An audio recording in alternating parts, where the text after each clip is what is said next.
Welcome to the Colleges Wales Teach Pod podcast series. Supported by Welsh Government, these 10-minute sessions offer further education lecturers and work-based learning practitioners practical learning and teaching tips. With contributions from colleges from across Wales, the series offers professional learning opportunities for staff in the FE sector to hear about examples of best practice. There are 4 key themes: resilience, digital, differentiation and A-level pedagogy. For further information, please visit colleges.wales. This podcast is being produced by Cardiff and Vale College and considers how resilience can be developed by improving our active wellbeing. My name is Michelle Hiller-Forster.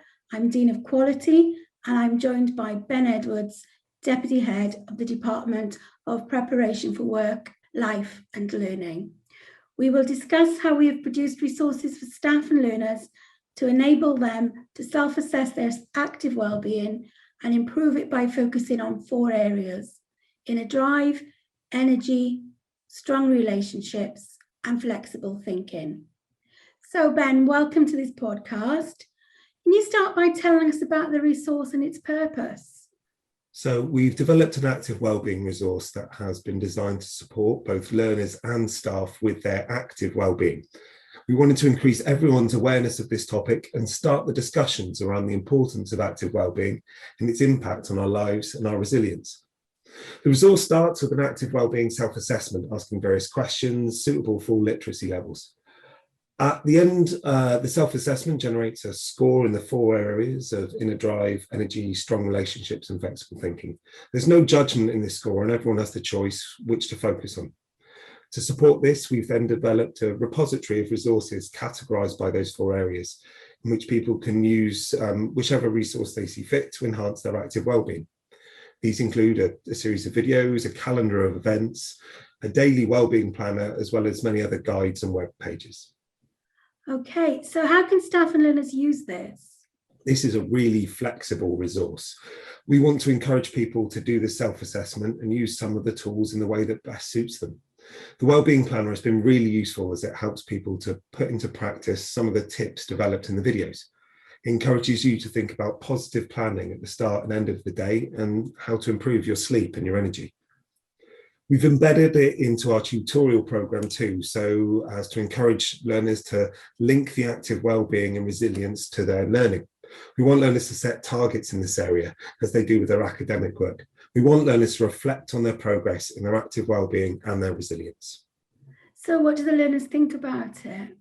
Feedback has been really positive. People liked how everything is easy to follow, that there's so much going on around active wellbeing, external apps and resources that can be used, and it's really helped people to be able to access them. The Wellbeing Planner has received the strongest feedback, kind of taking time about how to start the day, how to sleep. It's good to be able to think about yourself in this way. It helps people to take control. So can the resources be easily accessed, saved and revisited by staff and learners? Yeah, so we keep all of the resources on Teams so they're easy to access for all of our learners and staff. The self-assessment is web-based and the outcome is then emailed to whoever completes it.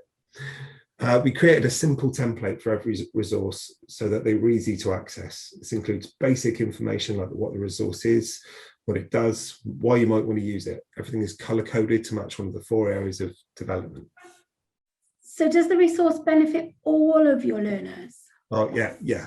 So it's written to be accessible for all levels of learners, including our ILS and our ESOL learners. We've linked it to all of the accessibility tools that we have available. In the calendar of events and other resources, we've tried to include activities that will appeal to many people, so walking, yoga, sport, singing. What top tips then do you think that you can offer to anyone who's new to this resource? I think that this is a resource that is really highly personal to learners, and it needs to be treated in that way.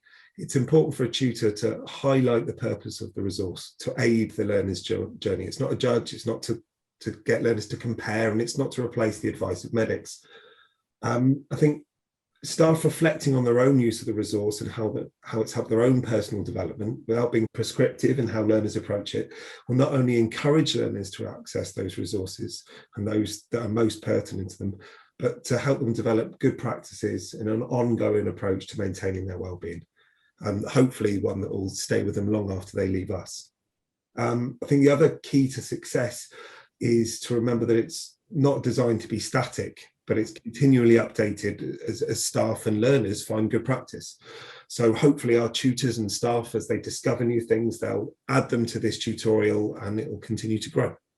And that will enable the resource to develop over years when new things and new ideas come out in regards to active wellbeing. Definitely. And I think going back to that idea at the beginning, that this is helping to encourage that dialogue and that discussion between staff and learners, and to continue to kind of reflect on the changes in resilience teaching in the world around them.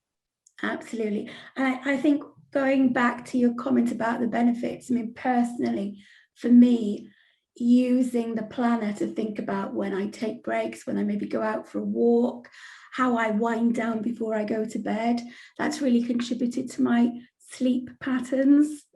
Yeah, definitely. And I think it's talking about it in that way that helps young people to think that, you know, this isn't us telling them what to do. This is us giving a wealth of resources and saying, explore, find what works for you, and then use that. Okay. Thank you, Ben. Thank you for sharing the active wellbeing and how you used it with your learners and the impact that it's had. With contributions from FE professionals from across Wales, the Colleges Wales Teach Pod podcast series offers a series of short teaching and learning tips, which you can put into practice straight away.